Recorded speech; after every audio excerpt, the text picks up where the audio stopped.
what I wanted to do was a roundtable interactive discussion, and the organizers said it's a little bit difficult in this room, so it was not possible to get the chairs out, but maybe we can bring the people more closely together. So if you're sitting and you look around you and you don't see anyone in the chair beside you, please move, because that will be helpful a little bit later in the program. We really need you to be interactive and to have some chat together.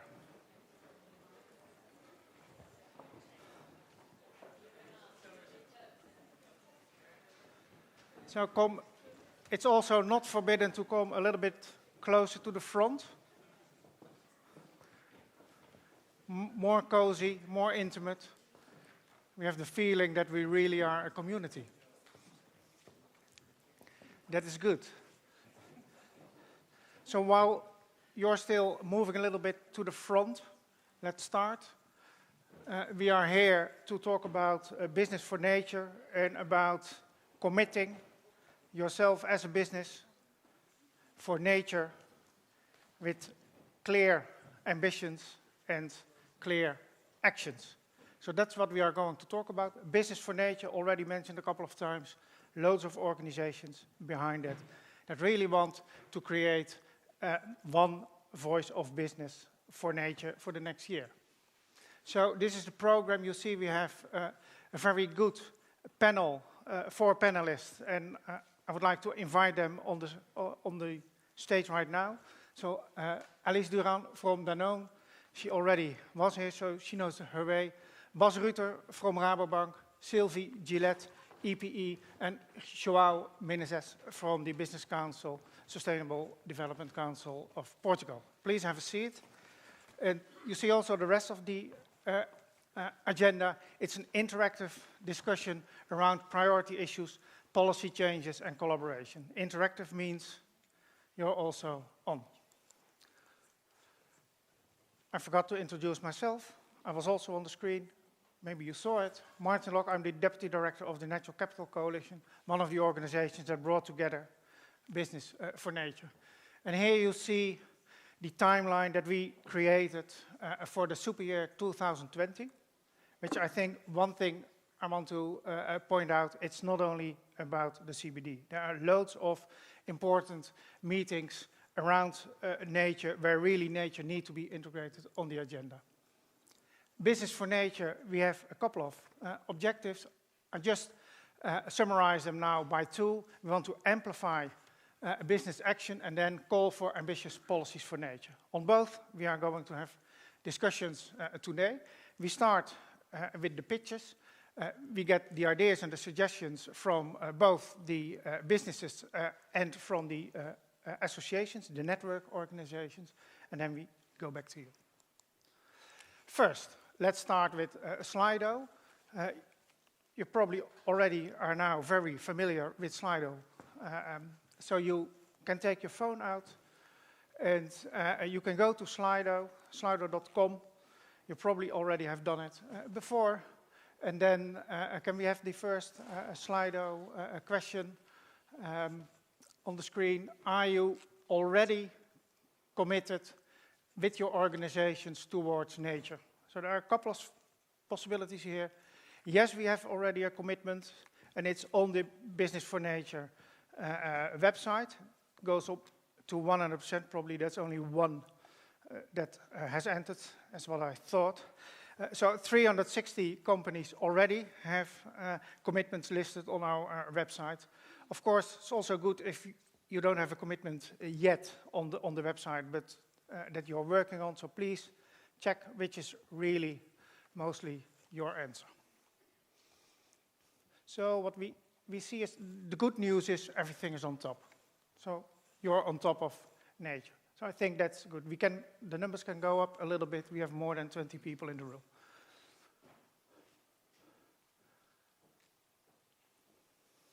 "64% committed to nature through other initiatives." That's really good news, because one of the things as Business for Nature we discussed a lot of times, are we complete in the commitment frameworks that we acknowledge right now? And we know that we are not, so we invite you and others to help us to become more complete. So if you're already committed through other initiatives, please let us know. We can add them to make the number grow.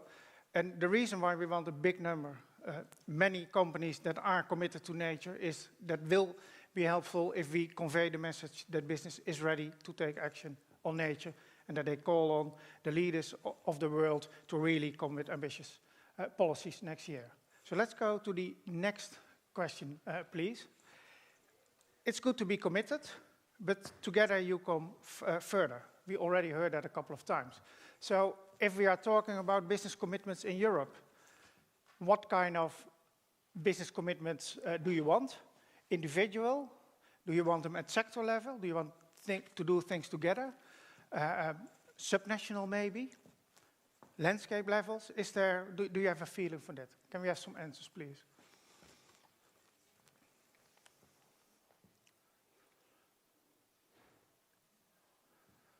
It's kind of dancing, so those bars going forward.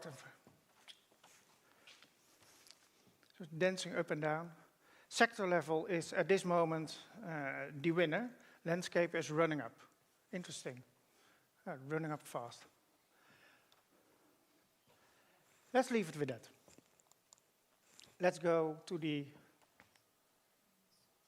next slide. It's sector and landscape are competing for the winner.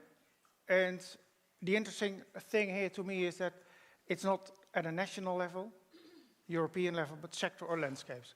So let's go to the panelists. We have 4 short pitches to kind of warm you up. They will tell one by one why they are committed and what is their view on collaboration.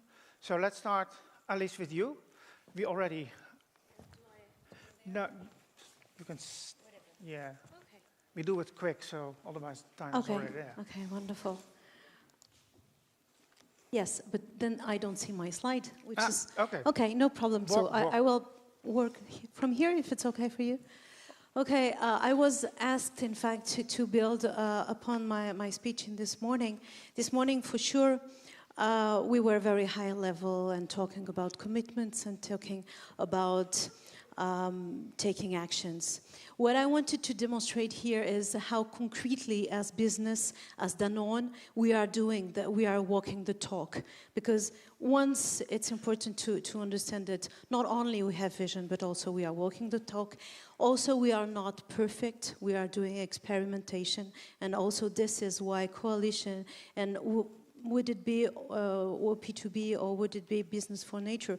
It's really important also to put all our failures together and all our successes together, because to scale up we have to really select carefully what really works and scale the right things. So on food systems, what I thought interesting to show to you is that there is not one actor isolated that will be able to do the massive change that is needed. We need to have the whole value chain together, from consumers to farmers and going by transformation, and of course transformation means industry. And what is interesting with Danone is that we have had this really systemic approach from the beginning. And so we started having programs not only from on one end or the other or the third one, but also we are starting to connect the dots and have a whole supply chain strategy in order to leverage all the very important pillars that will make success or will make failures. For the first one, the consumers. Of course, consumers, we are a consumer good company, so consumers or citizens for policymakers is absolutely crucial. They will be the one who will make the success, who will eventually be willing to put 1 or 2 cents more in a sustainable product. They will be the one who will decide from something that is a success or a failure. So what is interesting is that they have to change the diets, but maybe this is another conversation. But for sure, what we tried to do in Danone, we took global commitments And then we had a country experimentation that I will talk in a minute about. At global level, we took the commitment to have manifesto brands. What is manifesto brands? It's brands that will devote their marketing power, devote their contact to consumers to go and explain, to take a cause, to take a purpose, and to really work on the purpose and explain and build on it. And so now we have 7 manifesto brands. One is Bledina. And I will just tell you a little about the French experimentation. For 3 years now, we have been deciding that we would take one day, which is the 21st of September, and this day would be baptized the Green Day, the Green Friday, and we would devote all the sales, all the benefits of the revenue, of this sale day to a fund to finance farmers' transformation. But not only we did this, but also we sent all our employees, or all the volunteers in the stores, in the shops, all the farmers that volunteered to go and contact the consumers and talk to them and explain to them how empowered they are to make the choices, how they can make the difference when they choose, how to choose, what to look for and what to look at. The interesting thing is that through the 3 years, this day have been more and more prosperous. And not only we managed to collect 50 million euros on the first year, but what is interesting is that the results of this day have been 10% higher of what we expected. So we have good hopes to think that the next generation, but also the new consumers, are really expecting those kinds of moves from the companies, and that they are ready to reward in a way, if we explain it well, the positive actions. I've been very long on this one, I know. I will go much faster on the others. So the second, the industry. So we have a lot of commitments at industry level. Of course, there's a lot of things that we can do at industry level. Maybe just to build on the French case, we also revise our offer. Because to empower the consumer to do the right choices, we have to also give the offer. And so we took the commitment to, first of all, develop a plant-based offer, but plant-based alternative in France. And so we are building the market of plant-based alternative in France. And also we took the pledge to offer alternatives or organic or regenerative agriculture alternative to our best products, which means that concretely, the consumer will have the choice to choose between 2 products, which is the one he really wants to have, and what is really his choice for his health, but also for the planet if he wants. And then, last but not least, the farmers. Sometimes I'm really surprised to see how much the farmers are so important in this transition, but they are often not there. The farmers are the one who will take all the risks. The farmers are the one who will make the transition. Maybe none of us here would be able to do, which is really coming from one business model that they know that are improved to another, which people say that it's better, but let's be honest, it takes 3 to 5 years that the business model, the changing, is really efficient and really bring back the yields and the incomes that they had previously. So they are the one who we are to care more for. This is why we built the fund. This is also why we pledge in France that by 2024-25, all our products that are, all our procurements that we source in France will come from regenerative agriculture, which means that we are giving a lot of visibility to the farmers, not only helping them to transition, but we are guaranteeing to them that when they do the transition, they will find the market for it. So it's very concrete, it's quite down to earth, and I hope it's been interesting for you. Thank you. Thank you very much. And the Green Day is a good idea. And of course, you're doing a lot of other things on the other days in the year, but the Green Day could be a good opportunity to collaborate. It's already an English name, so that's good. The first time it was Danone, the second time was a retailer, and we're having more and more people that want to come with Okay, maybe it comes back as a suggestion for collaboration. Bas, Rabobank, can you tell us how you are committed to nature and to collaboration? Sure. There's a slide. I'm not going to look at it in detail. There you go. But maybe in one sentence, Rabobank is a bank that focuses on two strategies. One is being a market leader in the little country called the Netherlands. But in addition to that, and more important for here, we finance food and agriculture worldwide. We have an exposure of around 100 billion euro in agriculture. And I never understand what the size is if we say 100 billion. So more concrete, the security we take for that money is 24 times the size of the Netherlands in land. Or if you don't know how small the Netherlands is, it's 17 million hectares of land in Brazil alone. So it's big. So with that comes a big responsibility. We are a cooperative bank. We're not stock quoted. We don't have shareholders. So our members, also our farmers, own the company, own the bank. And we've identified that long-term survival of agriculture can only be done in a sustainable manner. We have our legacies, we have our current farming practices, and we understand that we need to go through a transition.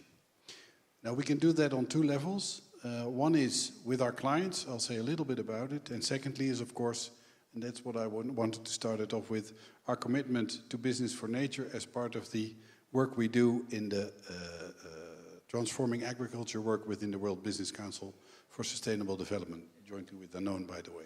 So we look for cooperation in a number of places outside the bank, outside our client groups, but the core, of course, starts with how do you actually help your clients to transform to sustainable agriculture.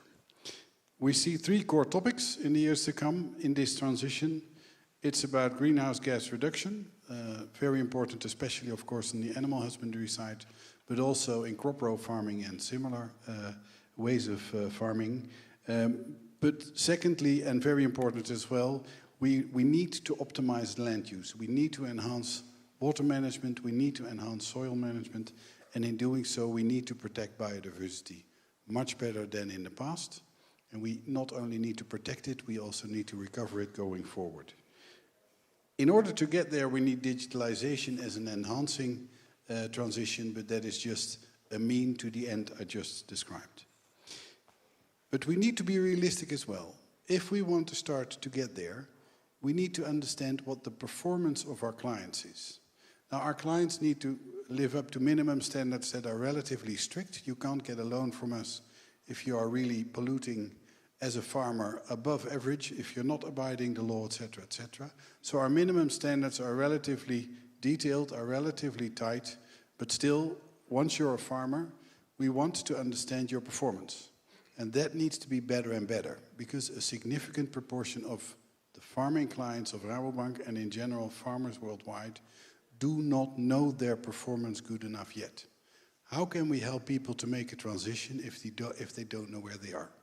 So we will help them, and we will also oblige them to have proper management in place, proper measuring in place, and share it with us to be able to identify where they stand. That will be an increased effort in the years to come. So data first.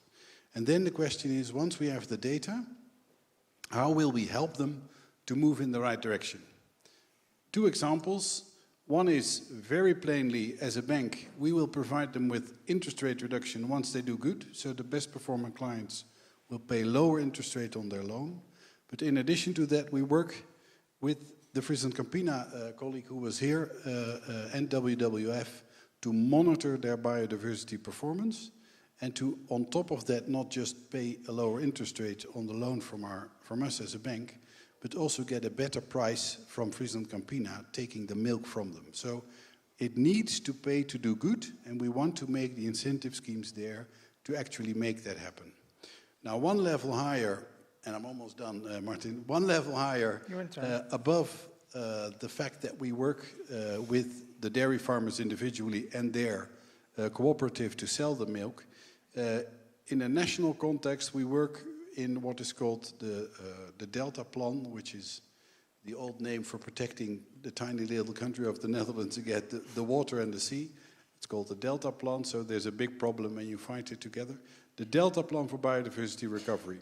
And that means that throughout the country, we work with the farmers, we work with the retailers, we work with the NGOs, we work with the nature conservation organizations, and we've identified what we call a dream of how the countryside should look in 2030, and we've identified a transition trajectory both on farmland but also on publicly managed land in order to get there. So this transition agenda has 5 important key figures, but one is it needs to pay, there needs to be a business model to do the right thing. So what we do now is that as part of the dialogue we have with our farmers and with Friesland Campina, measuring their biodiversity performance, we have asked Wageningen University, the agricultural university, to quantify what it requires to produce milk in a biodiversity-friendly manner and what that price is in comparison to the price of today. Now, I can tell you that's a limited amount. I can't make it public yet, but it's in the magnitude of 2 to 3 euro cents per liter of milk. And what we are starting now is a dialogue throughout the supply chain to try to make it possible to have all the milk in the Netherlands sold through supermarket based on this higher biodiversity performance level, and to ask the chain, including the consumer, to voluntarily pay the price needed to make it work. So, farmer level, cheap lending, supply chain level, working with the Friesland Campina people, monitoring well, benchmarking, and then in the end providing the right price.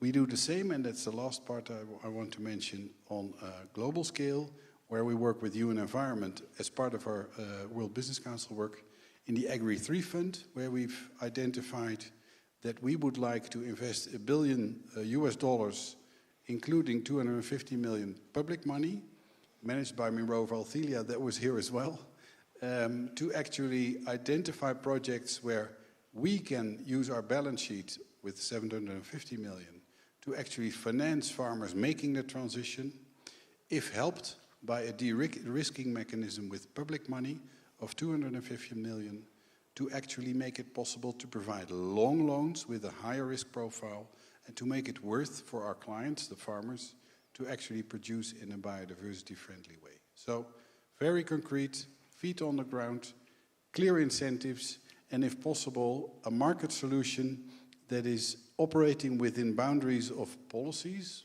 set by governments that also stimulate doing right and forbid doing wrong. Thank you very much. Thank you very much, Bas. And like Danone, you're building on the supply chain, and you're building in the right prices or the fair prices for that. So that's, I think, an interesting addition.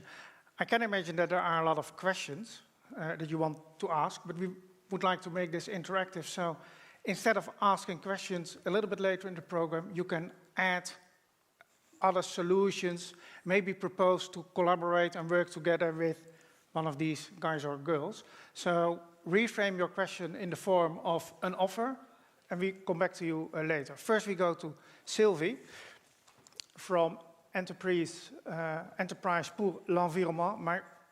My French is as bad as my Spanish, so sorry about that. You can tell us all about Act for Nature and how you're bringing together businesses. So the first 2 pitches were individual businesses. Now we are moving towards networks. Sylvie. Thanks, Martin. It works? Yes. Yeah.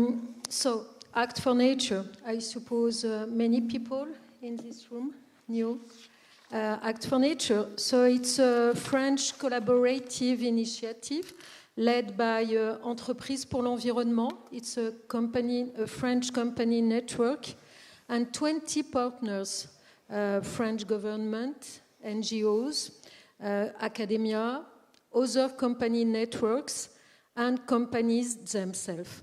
Act for Nature was launched July 10, 2018, so around 2 years ago. And it was 65 companies French companies, global in majority, companies committed in a high-level event.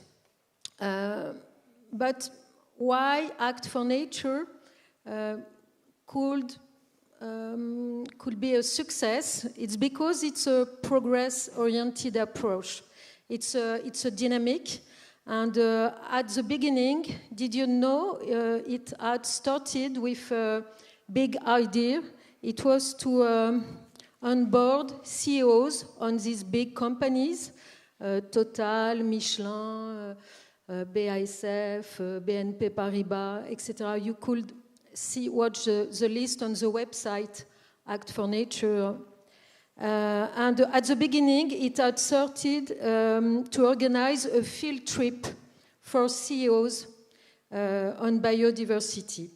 At least, it moved to a CEOs-led initiative from all sectors, because in a steering committee with 20 partners, we decided to co-build 10 common commitments. It was, it's cross-cutting commitments. It's about business strategy, supply chain, stakeholder dialogue, employees, nature-based solutions, reporting. And these commitments has to be signed by CEOs and not by sustainable development manager. It's very important. But biodiversity experts was involved, of course, because they have to prepare individual commitments to complete common commitments. And other things that I would want to share with you this evening is that individual commitments for business had to be smart. Smart for specific, measurable, additional, realistic, and time-bounded. Each word is important, absolutely. And just now, we are preparing Act for Nature report and new booklet of solutions for 2020, and this 2020 super year for biodiversity, as said the BFN website. And we are working on a new robust process to enhance ambitious and smart targets at French level with French government, at European level, and at global level with Business for Nature. And please, don't be afraid. Dare to start the journey for nature. Thank you very much. Don't be afraid. That's good.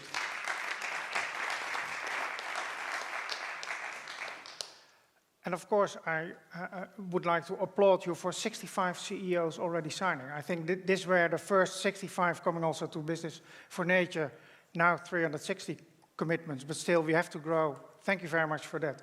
João, can you tell us about the Lisbon Declaration and the work you're doing as part of WBCSD? Thank you very much, Martin.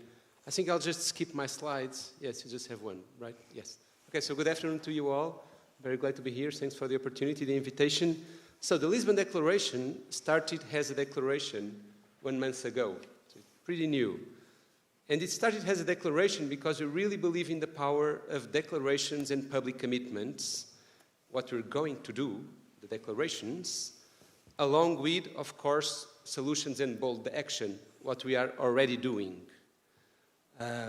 And I believe that the challenge, the most critical challenge we're facing today is to find the right mix between what we're about to do, commitments and public declarations, and bold action and solutions.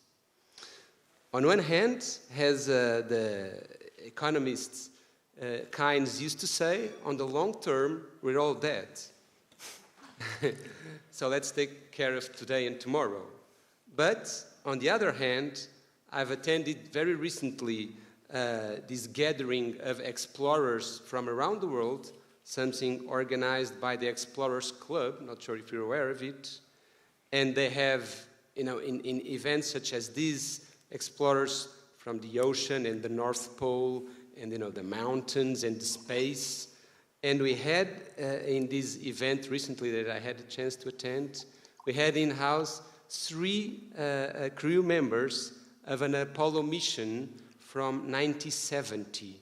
So we had these 3 astronauts on their 80s or 70s, or 80s or 90s, I mean, so pretty old compared to the other explorers, retired explorers, I would say, not their souls, but I mean, and they were asking, and so these gatherings usually tend to discuss, common interests or issues related with mankind and the future of, planet Earth, etc. And so these 3 astronauts on their 90s were asking for a short-term 250-year plan for planet Earth. Short-term 250-year plan for planet Earth. So, on one hand, we must keep sight of the long term, and the long term might be 250 years from now, and that's short term for these 3 astronauts. On the other hand, we must keep sight of the other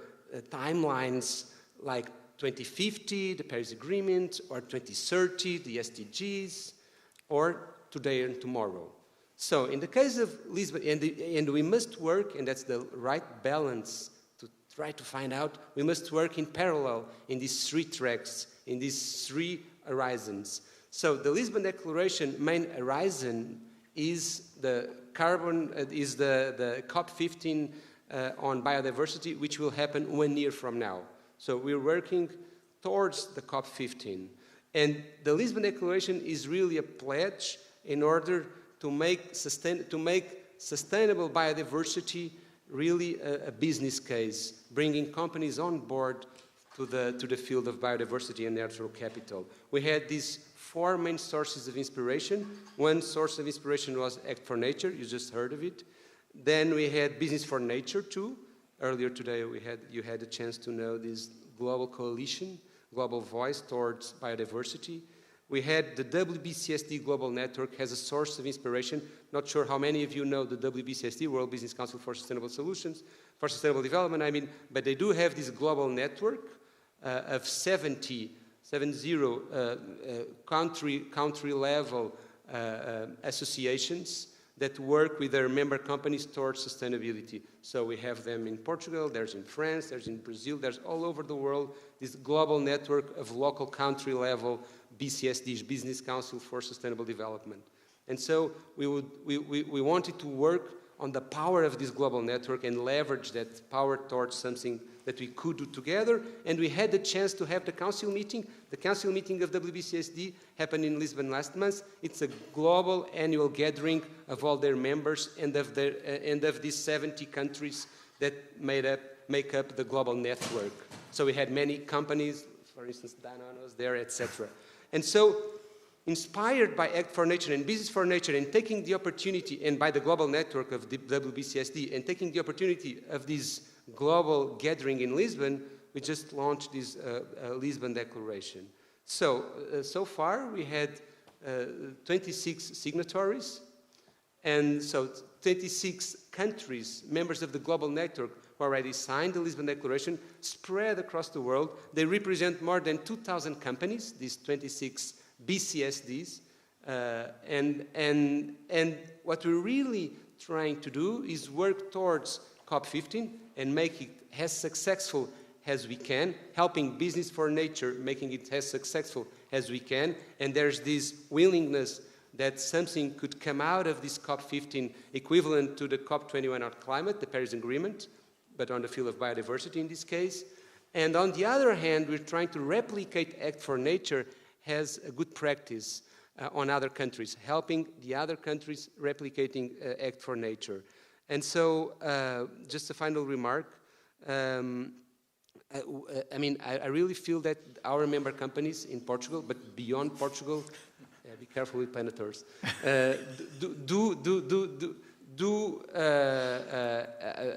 are really trying to understand how can they integrate these new risks coming from this new field of biodiversity into their value chains?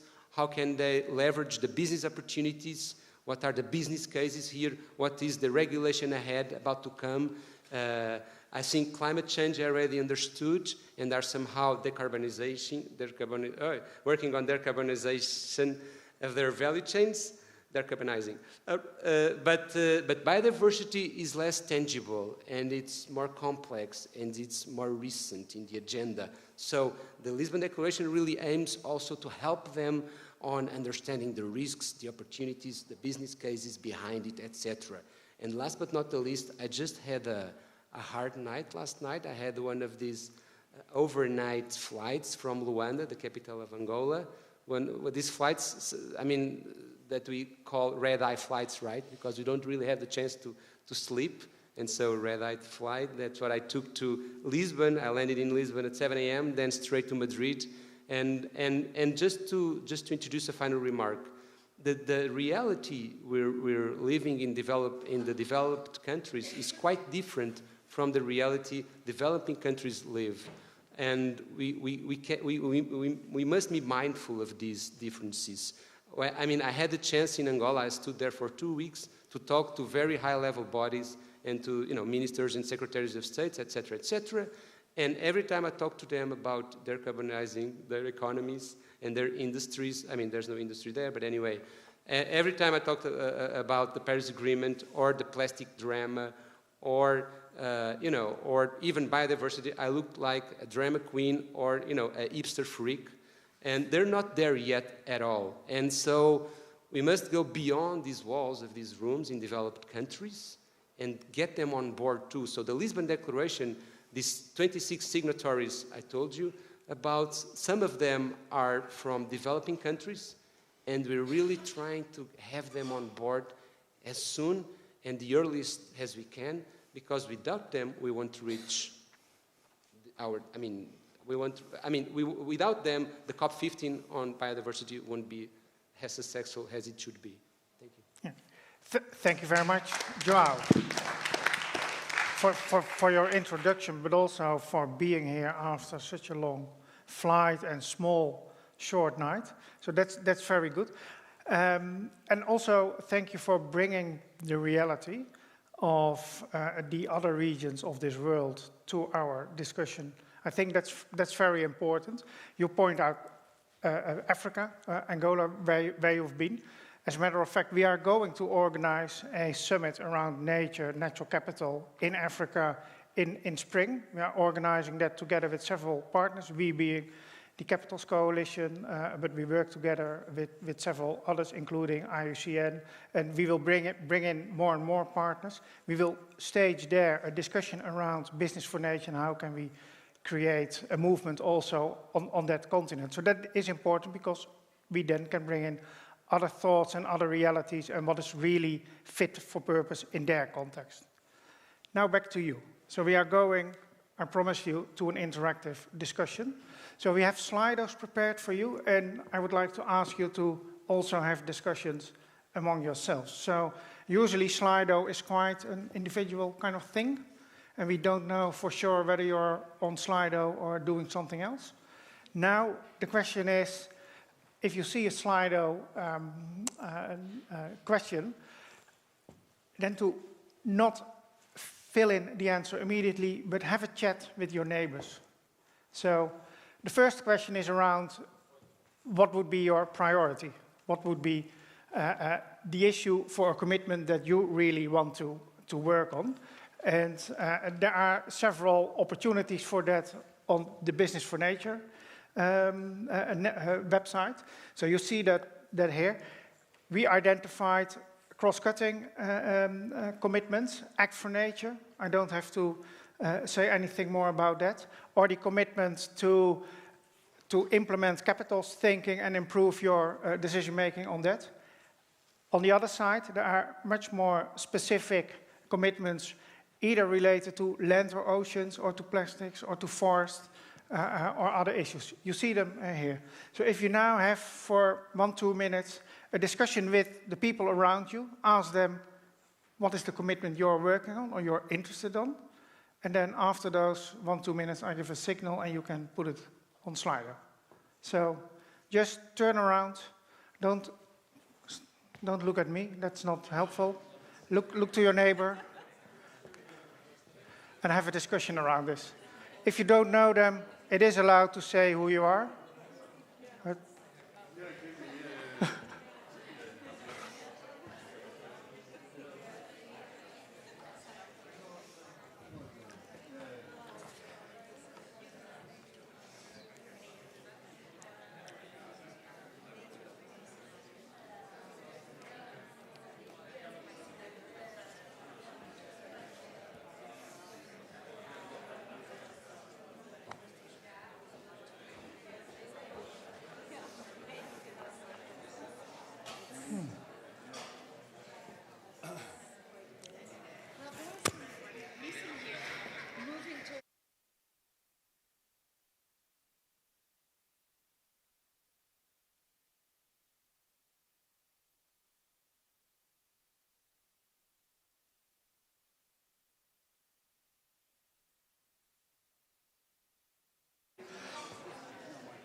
So if you're getting good suggestions now, please go to Slido and put them in Slido. Don't hesitate to put commitments in for issues that are not on this slide. If we have missed something, that really is possible.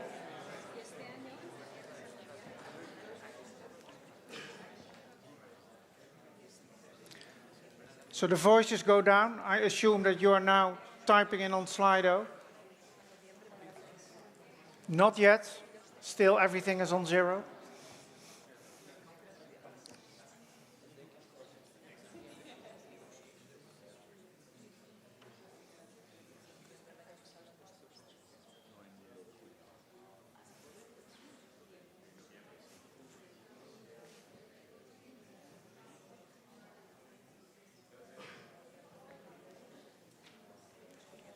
So the first is there, reducing negative impacts on biodiversity along the supply chain, quite together with what Rabobank and Danone are doing.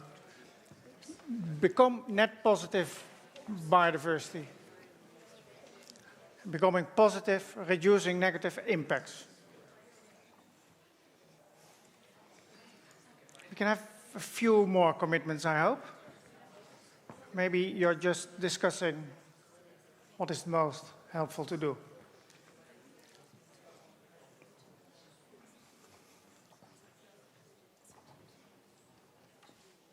Turn to action rather than talking. That's always good. I'm not in my position right now, but zero deforestation. You can endorse the New York Forest Declaration. You work on that. Measure concrete on the ground.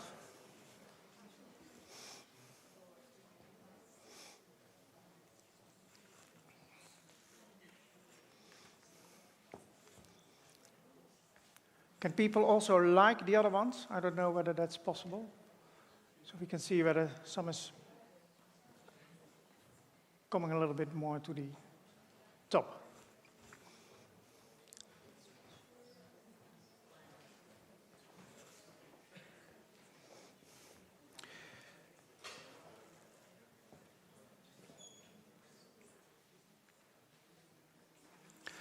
So, who in the audience really is passionate about the commitment he or she just came up with and want to share what she or he has put on Slido? If I don't see a hand, I just throw. And then you can... Oscar. So what I think is super important is... Can we have a mic there? Or you have to shout? Taking a landscape approach and engaging the other actors that are involved, which I think is well exemplified by the Rabobank example. The people... So again, yeah. what I think is super important is for the commitments to take a landscape approach or an approach where the other relevant stakeholders are involved, which I think is well exemplified by the Rabobank case. So that's a proposal for landscape approach as a collaboration. Maybe, is there someone who wants to react on that? It came to the discussion already several times. When we had the first Slido interaction, the most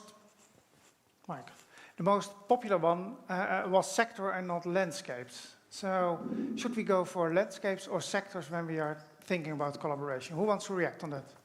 Bas. Yes. We need to be realistic. So I would say working on a landscape level is by far the most important way to guarantee outcomes in biodiversity. Depending on the country and the region you're in and the commodity you're working on, it is also very often by far the most complicated way of achieving it. And what I've seen way too much over the last decades maybe is very small, very ambitious, great projects serving 10 farmers and having hardly any impact while the people working on it feel they're saving the planet. If you want impact, what do you need to do? We need scale.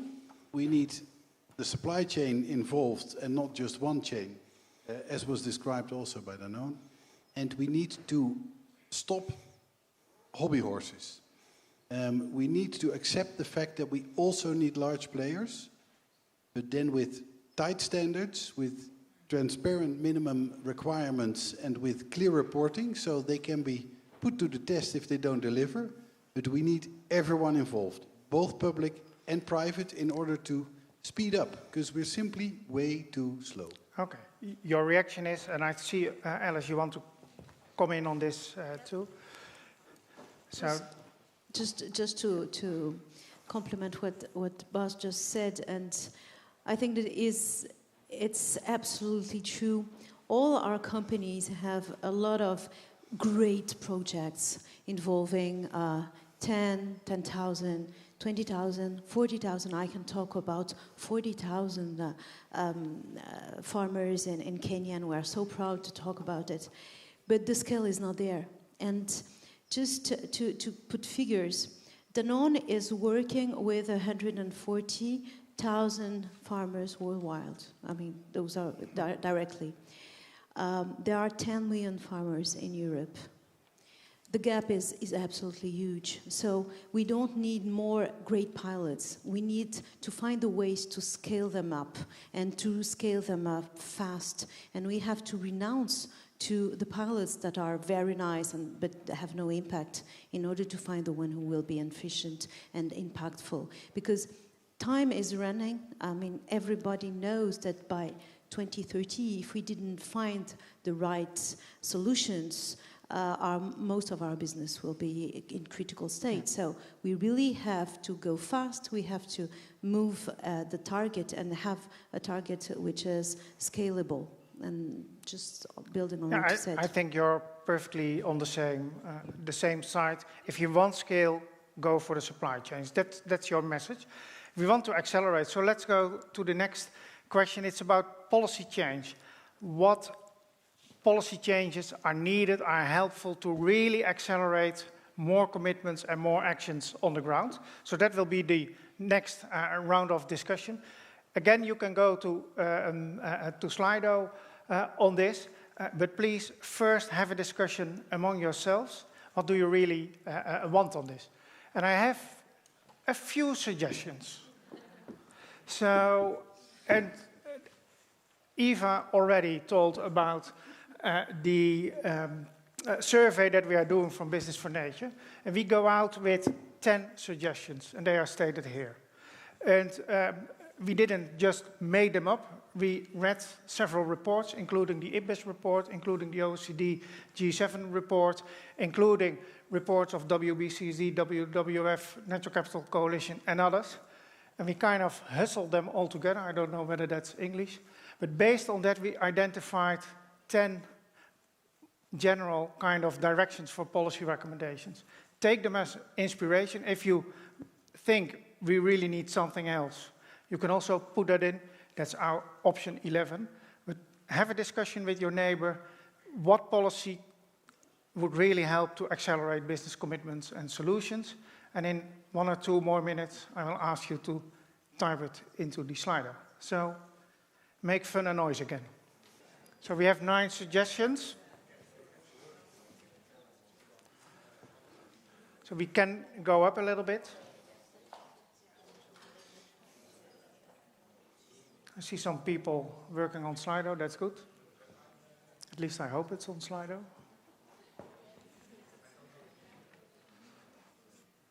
The number doesn't go up. Yeah, there we are.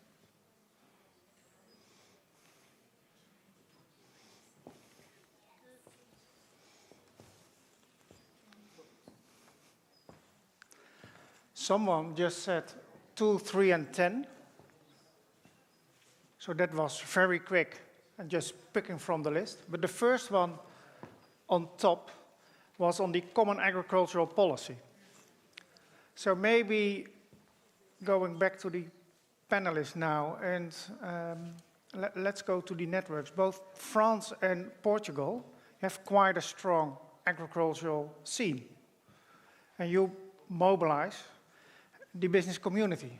So discussions around common agricultural policy or incentives in policy schemes for agriculture popped up quite some times.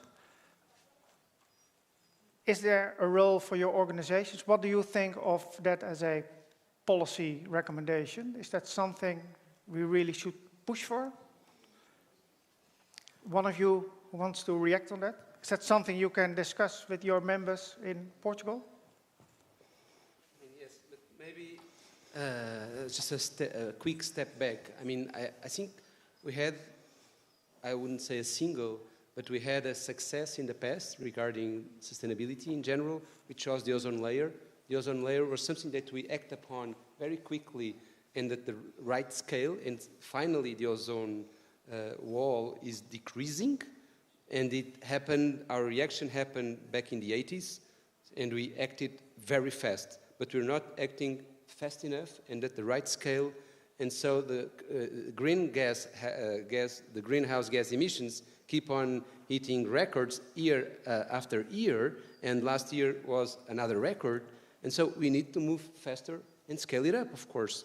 I mean, I can't understand how putting a price on carbon is so hard, and how using nature-based solution is so hard to deal with this carbon issue, with this carbon footprint of mankind. And we really have like 10 years. So on one hand, yes, we need to scale it up and speed it up. We had that success of the ozone layer. We were able to act together, but it was easier than carbon, etc., etc. But anyway. Maybe to make it more specific, a carbon tax, in practice, it is a difficult discussion, I think. No, already, it should be quite some time. But maybe is your business network stating, yes, we want a carbon tax and also add a tax on nature? Yes, because of course we understand the urgency of it, of a systems change, if we want. And that's a piece of the puzzle for a systems change for sure. But of course it should be a universal measure, or as much as possible, at least at the level of developed countries, as I said before, and maybe in the second stage involving the developing countries too, of course. But anyway, yes, they're open to consider that, but if they're not open to consider, I mean, we should make it top-down. And of course we need to make sure that there's this just transition that we won't harm too much the economy, otherwise we'll end up with too much unemployment, and then we have the yellow jackets in the riots in the streets, and we have to deal with that, and there's no environment anymore. Of course, it must be made in a way that doesn't unbalance too much society, but we're deeply believers in a different kind of economy, in different business models, and that we're able to, if we distribute well, or again, another record from last year was the inequalities in terms of distribution of wealth. I mean, the wealth we generate each year in the food systems, the food it generates, it's more than enough to guarantee quality of life for 8 billion people living in the planet. But of course, as it is not well spread and shared, you have many areas of poverty and many people starving. So we do believe that it's possible, and going back and just to end my answer to agriculture, we do believe that it's clearly it's possible to change the food systems in the direction of sustainability, that we should, of course, consume more local goods, more seasonal goods, and that we're able to feed with the right nutrition every people on planet Earth if we do the shift towards sustainable food chains, and that it is easier than it seems as long as we're open to embrace innovation and some risk. But the risk of not doing nothing is higher than the risk of this shift, of this transition. Yeah. We heard this morning that we lose nature because it's free. And so the discussion around incentives and the first suggestions popping up were all around incentives.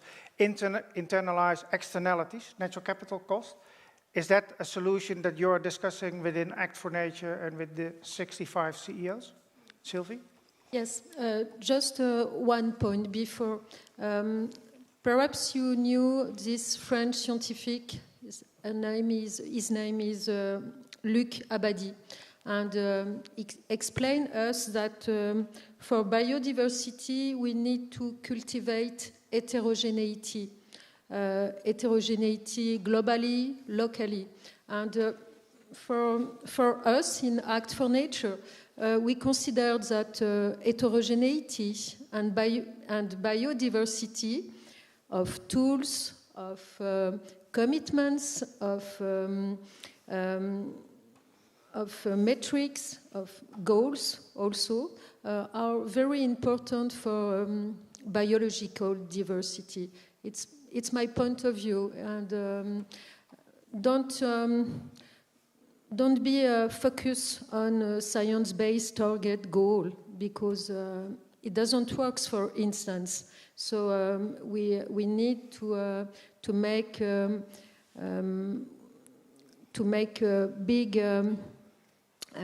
big actions with concrete solutions. So we need to disseminate our possibility, our abilities. So. Okay, so what you're saying, if I understand it correctly, is that we need a diversity of tools and metrics instead of just a little bit.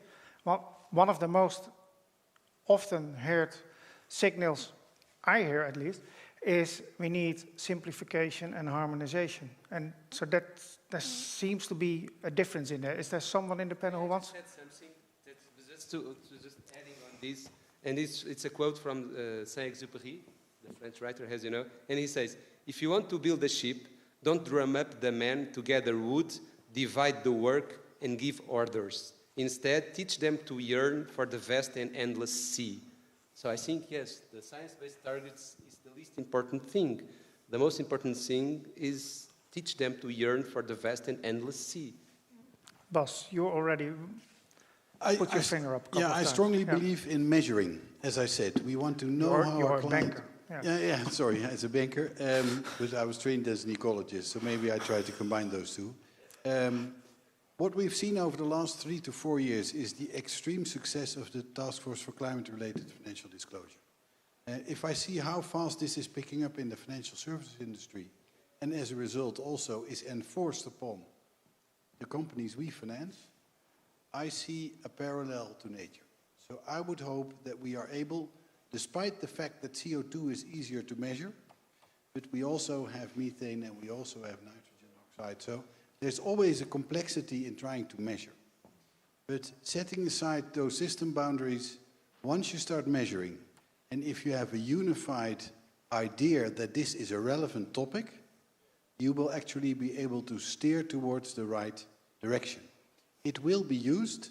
I think the financial services industry is the type of industry that is today most vulnerable to these challenges that we face, biodiversity, climate, similar stuff.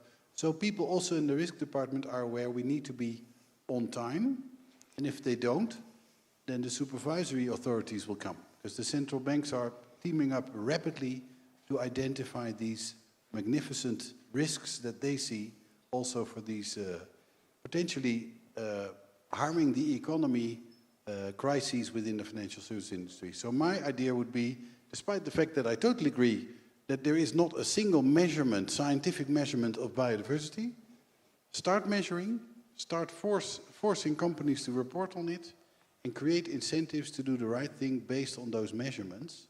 It'll be easy to get incentives out of it, and it'll also be easier to actually put the minimum standards in regulation. Because we now say we cannot have biodiversity or nature protection regulation in the European Union because we have these free trade agreements. I give you the example of animal welfare. If I go to a client in Brazil, they know exactly how to have the right animal welfare in place for chicken that is exported to the EU. Why can't you do this for biodiversity, protecting the own environment in Europe in which we live, using the common agricultural policy? So set the minimum standard to have a level playing field, and on the basis of that, incentivize people, farmers, to do the right thing without going bankrupt. Thank you very much for that. And you support the diverse tools that we need, but also the unifying direction. So I think that's linked to the dreaming of the sea. Have the same dream. So let's go and dream a little bit about collaboration. The last slide and discussion we have. We want to create a European movement of business commitments. So how can we get a big group of European commitments as part of the Business for Nature coalition? That's the question. So collaboration can take a lot of different forms. So the question now is, have a quick discussion. Do you want a certain kind of collaboration at EU level, national level, landscape level? Supply chain already seemed to be the winner. So I think that we can do this quite quickly. But have a short chat among yourselves, and then I come back for your answers.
But community of practice.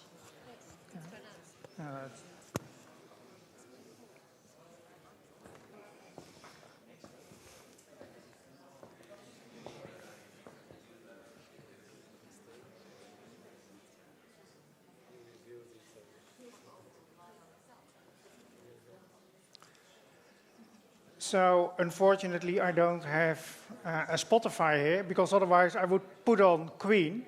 Because the panelists, they said, well, the only answer is we need it all and we need it now. But again, no queen here. The big winner at this moment is a collective commitment at EU level. Quite a winner, I would say. So I see at least one EU representative in the room, so I will come back to you later. But maybe first go to the panelists.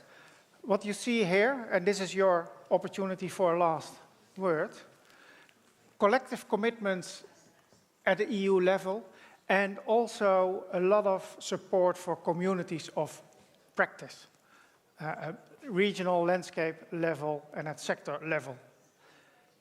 What are your reflections on this to build a European movement around commitments for nature towards the super year 2020? So ladies go first.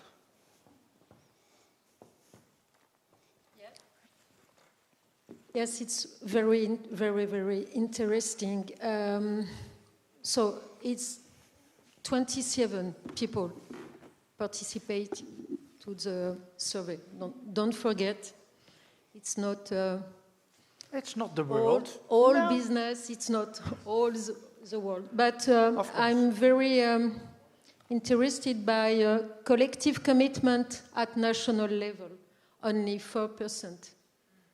I'm so surprised. So, but the signal in this group is don't do it national, do it at the EU. Alice. Thank you. I'm very interested on the first one. And I would say that the best commitment at EU level has as a name, it's CAP. And I saw it in the previous slide and Slido inquiry, we were talking about incentive, and that's something I wanted to take the opportunity to bounce back. We talked about taxes. Let's start working on the incentives. Let's start about working on subsidies, and let's start thinking about how we can rethink the subsidies in order to better support transition of farmers. You make the question to Stephen later even more interesting. Thank you for that. João, what would be your reflection on this and the discussion we had? You know, I really like this combination of the super macro level with the super micro level. And by saying this, what I would like to add is, I mean, there's this saying, I think it's a Chinese saying, which says, the good leader is the one that the people admire. The good leader is the one that the people admire. The bad leader is the one that the people despise. The great leader is the one that the people say, we did it ourselves. So I really think that the leadership, European leadership, really needs to make it reach the heart of each citizen one by one, and it needs to be a cause to each one of us sitting in this room and beyond these walls. So it's that combination of the super macro with the super micro that will, you know, steer us to a common future that might be thrilling and that might be engaging. Otherwise, it will be too bureaucrat, too cold, too rational. You have the network from the bottom, and we have the EU. The bottom up and the top down combined. The EU also. Bas, what are your reflections on this and final thoughts? Well, to be honest, I strongly believe in a combination of a functioning market and tight regulation. And I think the EU is definitely the level where we have organized our market today, okay. So it's a logic that we want the solution there. But then we need to price externalities, and we need to be firm if other markets try to free-ride on our nature biodiversity standards. So it also needs the realization that we cannot just open our market freely and at the same time maintain our collective nature ambition level. And at the same time, I think it is true that in our current way of organizing the EU, there is not a lot of space to have regulation that is tighter than EU level and impactful at the same time. So I'm a believer in Europe, I'm a believer in market, and I'm a believer in regulation. So like it a lot that people see this as the result. At the same time, we shouldn't forget the fact that we need to bring people back to nature. We need to bring people back to the landscape level in order to feel why we have that regulation. Because elsewhere there will be no political support to actually interfere in the market, and that can only be done on your bicycle or walking or in a very small scale level. And you believe in regulation, but it's not a silver bullet. Very good. So usually the panelists get the last word, but because the collective commitment at EU level is the winner, I thought, Stefan, can you say something? What do you think of this? And is it a good idea to develop a collective commitment at EU level for businesses? Well, first of all, I'm very encouraged that the EU level seems to have a strong recognition that it's irrelevant, and I think that's also because we are here at the European Business for Nature Business and Biodiversity Platform annual meeting, so it's not a big surprise.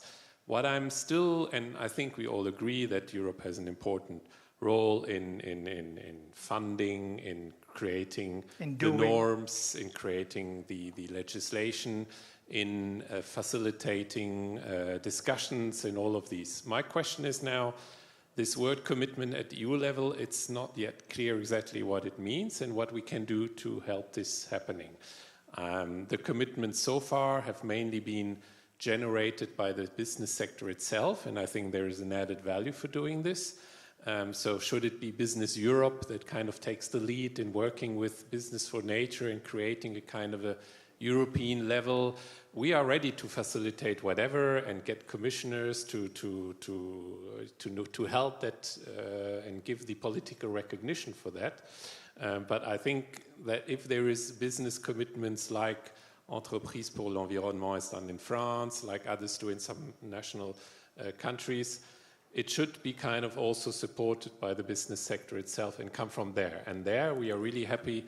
We stand ready to facilitate and support and help any of this being generated. Ideally, it should be done before Kunmin, but I think there has to be a bottom-up process in generating that. Thank you very much for that. And of course, it doesn't say a collective commitment by the EU. It's at the EU level. We're in this all together. Collaboration was one of the key and the buzzwords already this morning, also in this discussion. So for now, this session is closed. I would like to ask you all to applaud the panelists. I think they really inspired us.